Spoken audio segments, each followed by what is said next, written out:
The question, the question that we need to ask, and you need to ask, and we must ask, and this may be difficult for some people because you might seem like a traitor to even suggest this. But the question I have to ask is, and I want you to answer this very, very seriously: does President Trump know what he's doing regarding foreign policy, Iran, Iraq, the Middle East, Russia, Ukraine, NATO? Does he know? He's great with border, great with domestic, great with knowing exactly what to say. He's a political genius when it comes to matters domestic. Very good with economy, very good with tariffs. But does he has any idea of what he is doing, of how this thing works when you go in one day and turn around and say something else completely different? Completely different. He just changed his mind. Just changes his mind. One minute he wants to have a ceasefire. Then he says, forget the ceasefire, we're going to go for a settlement. And he basically today is going to hand it over to Zelensky or whoever is in charge and say, you're on your own, I'm out of here. I'm done with it, which is what he should have done in the first place. How does this look to the rest of the world? How does this look to the rest of the world? What do you think, my friends? What do you think about this? I want to ask you a very, very simple question. Because I don't think people really want to discuss this. I don't think people want to deal with it. I don't think people understand it. I don't think people feel confident enough to really say, well, here's kind of what I think. I think that people feel that somehow you're being some kind of a, I don't know, a quisling or something if you were to dare suggest that the president doesn't know what he's doing. This is the most important thing in the world. Right now we have something which is so interesting, and I think we talked about this before, and it's very, very critical. People have to kind of grasp this. The war in Ukraine was never about Putin acting crazy or like some kind of a lunatic. Never, ever was. That's what everybody's trying to portray him as. At least here, they're doing everything in their power to portray him as some kind of a lunatic. That was never the case ever. Ever. It was never the case. Not even remotely. But you've been told this. And like most good Americans, you just are good soldiers and you say, okay, well, if that's what you say, that's what I'll believe. Especially when somebody gives you a new bad guy. You love a bad guy. Americans don't do a lot of history. They don't do a lot of reading. They're not going to pay a lot of attention as to what's really going on and who's involved. This is the most important. Now, the idea is that this was the inevitable result of NATO expansion and Western arrogance, which we and everybody have been saying has been on a collision course with Russia from the beginning. And their demand for a secure buffer, what we would have. This is the most important thing in the world. This is the most critical. How people miss this, I will never know. How they expect, they keep saying, well, what is Putin going to give? Give for what? What do you mean give? What is he going to give? You put a NATO or threaten a NATO force on his border. You basically stuck your thumb in his eye. What do you want him to give you? Do you want him to be nice? Should he play nice with you? What do you think he should? What? I heard this the other day. I'm thinking, are you kidding me? Be nice? What should he be nice about? Does that make any sense to you? Does that make sense to you? Why in the name of God would he do this? The West thought that Russia would just fold, but instead, Putin and Moscow doubled down. And unless Trump and DC and Washington recalibrates, the West, all of us, risk endless war and possible nuclear catastrophe. The root cause is obvious. It always has been. And it's been like this since day one. NATO's march eastward. This has been in their craw since 91. It was always going to be unacceptable to Moscow. And Ukraine entered NATO, I guess theoretically, meaning that hostile forces with advanced weapons were going to be on Russia's doorstep. How do you think Putin should have responded? Do you think that's paranoia?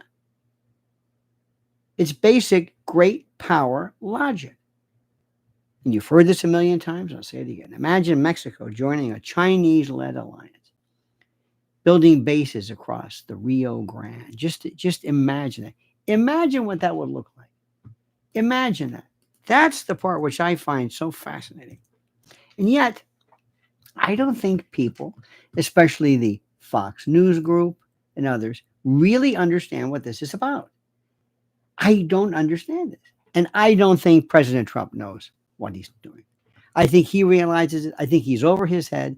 And I think a sign of a good businessman is to know when you've been outfoxed or outmaneuvered or outplayed, it's time for you to move on. Just get out of the way. Don't even bother with this. What are you even doing? Just go. That's it. And it's not a sense of, where we could beat everybody. We don't have our forces, our money. We don't have the manpower ourselves. Russia sure as heck doesn't. But Russia's just said, they consider this an existential. Let me ask you something. When I use the term existential threat, do you think Americans know what that means? I don't. Do you think they understand what the word existential as is existence? Do you think they know what that means? No. Nope. Nope. It's a word that kind of slipped by them. They don't know where it came from. They don't really know what it means. It sounds kind of serious, but they're not really sure what it is. This is the part which is the most critical. This is the part which I'm trying my best to explain to everybody and trying to bring to your attention so that you understand this. This is the part. I find this fascinating. And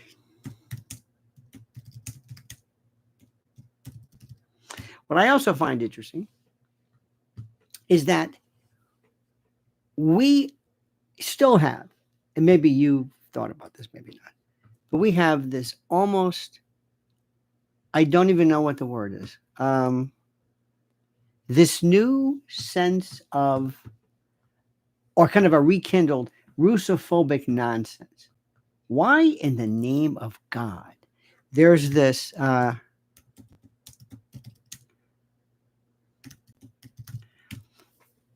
we're doing Rocky and Bullwinkle. I use that phrase sometimes, and I say this, and I don't know if people really understand this or grasp it. But I was raised during a time when we were told that Russians were all bad, and everything from Rocky and Bullwinkle to Spy versus Spy. Well, that was kind of more like Cubans, but Cold War, Rocky, all of these. Remember the movie Charlie Wilson's War? I mean, just go down the list. It's the most incredible thing you've ever seen in your life. And people who find themselves in this weird kind of, I don't know what the word is, but they find themselves in this position of just looking at him as though he is the most evil thing anybody has ever. I don't understand it.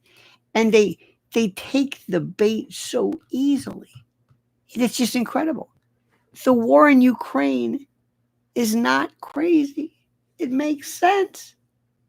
It's no sudden act of barbarism or lunacy. It was, again, a collision between NATO's expansion, the EU as well, and Russia's demand for a secure buffer zone. That's it.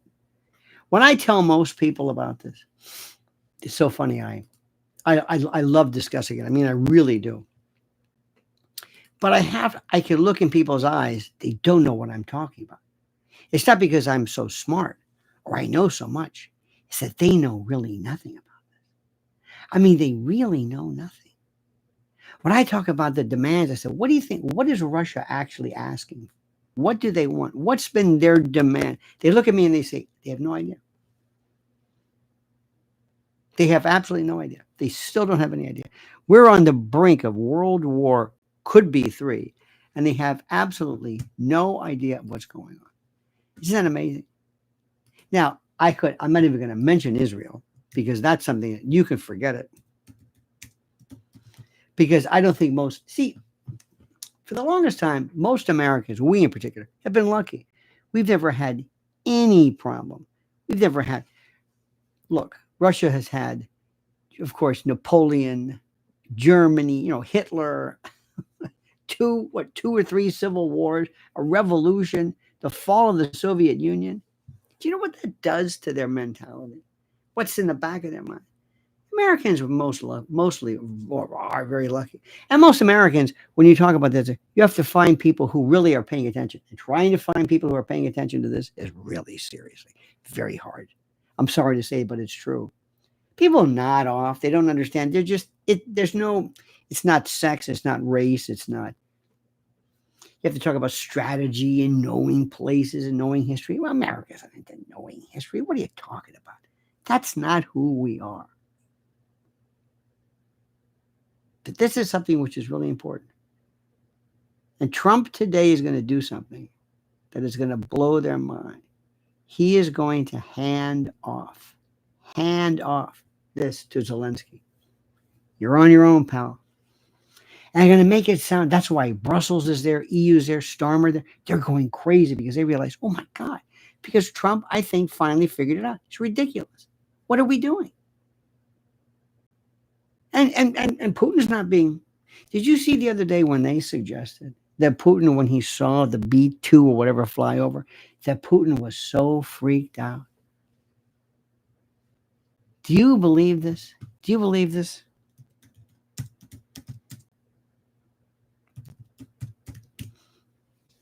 They acted like he's never heard of it, never saw it, never. He has hypersonic missiles. Do you think you think he knows anything about this? They made it sound like, look how, and I know people who, honest to God, the Charlie Kirks and others, look, everybody's paid off.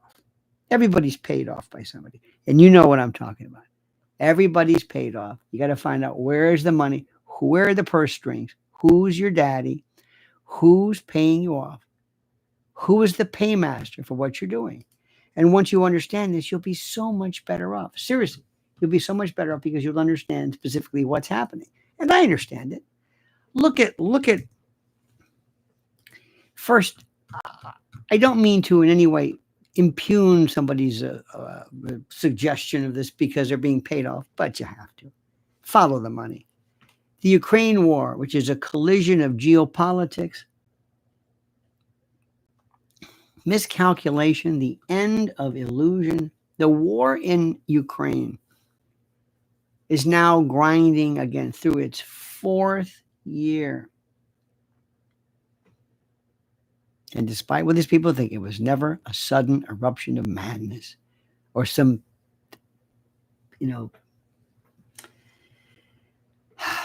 some peak, some anger, some fit, some moment swing. It was the inevitable collision. I'm telling you right now. And the thing is, how do you expect us to get people in the United States to know what's going on? How do you think we can do that? I don't think we can, but maybe I'm missing something. How do we get people to understand what is happening? Seriously, how do we do it?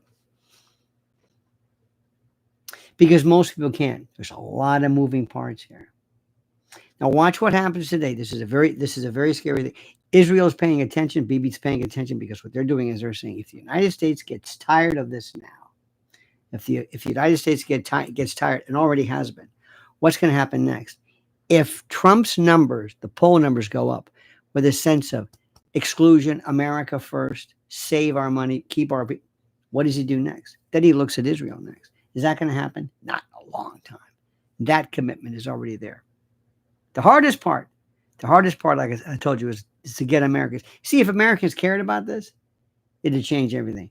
But unfortunately, a lot of people don't. And it's not their fault. This is kind of over their head, and they're bored, and they got busy things to do. But that's always the way it is. We just sit back, whether it was Vietnam, whether it was Korea, the Bay of Pigs, Northwoods. We didn't know about that. We just sat back and said. So, my friends, I want you, by the way, to tune in tonight at 1 a.m. Mrs. L is going to be my special guest. We're going to be talking about the sex trade industry around the world and how this con has been nothing but the biggest duplicity anybody's ever seen. So that's coming up. Make sure you follow that and pay very, very close attention. My friends, listen to what I'm saying. I'm going to leave you with this. Why is this important? We are this close to World War III. The Russians have said it. If somebody decides to go crazy, full throttle, and really decide to drop the hammer on Putin, and he says, all right, that's it. I've tried everything. It's over. I'm not saying it's the end of the world, but once there's a limited nuclear war, it's hard to keep it limited. And that's what they're planning. And then America will care. And then they'll pay attention. But right now they don't, because they always figure somehow that God or Jesus or common sense bails us out. Not necessarily. All right, my friends, you've been terrific. Thank you so much for your kindness. Thank you so much for your focus. Thank you so much for listening. Answer the question, yes or no. Does Trump know what he's doing? Yes or no? Give me a 1 or a 2. Yes, 1, 2, no. Does he know what he's doing regarding Russia? Yes or no? 1 or 2? Tell me quickly. I got a 2, I got a 1. And don't just say because you like him, because I think he's great too. I think he's great too. I think he's wonderful. But I don't think he understands anything that's going on. And the worst is Marco Rubio.